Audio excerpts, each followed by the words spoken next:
నమస్తే అన్న, అందరికీ నమస్కారం.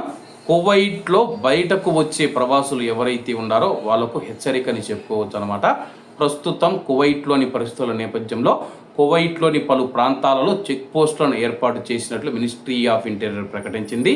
24 గంటలు 24/7 అయితే కువైట్ దేశంలో మేము తనిఖీలు నిర్వహిస్తూ ఉన్నాము.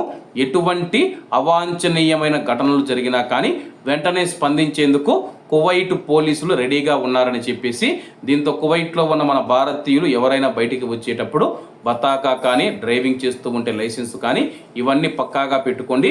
లేకపోతే కువైట్ మొబైల్ ఐడిలోనైనా సరే వాటిని యాడ్ చేసుకొని అవి యాక్టివ్లో ఉన్నాయా లేదని చెప్పి చెక్ చేసుకోండి.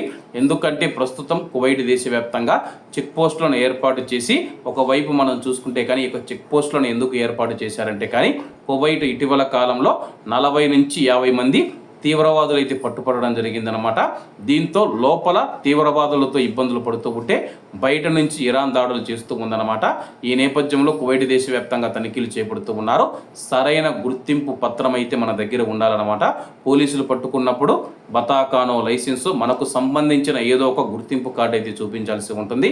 అలాగే అకామా లేని వారు ఎవరైతే ఉన్నారో ప్రస్తుతం ఉన్న పరిస్థితుల్లో బయటికి రాకుండా ఉండడమే మంచిది.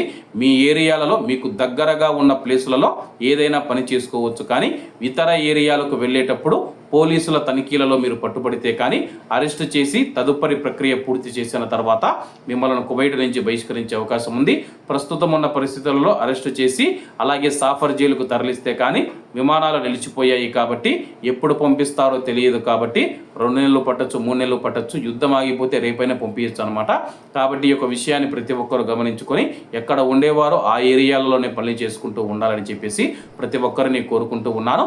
కాబట్టి అందరూ బాగుండాలి, అందులో మనం ఉండాలి. అందరికీ నమస్తే అన్న, జై హింద్.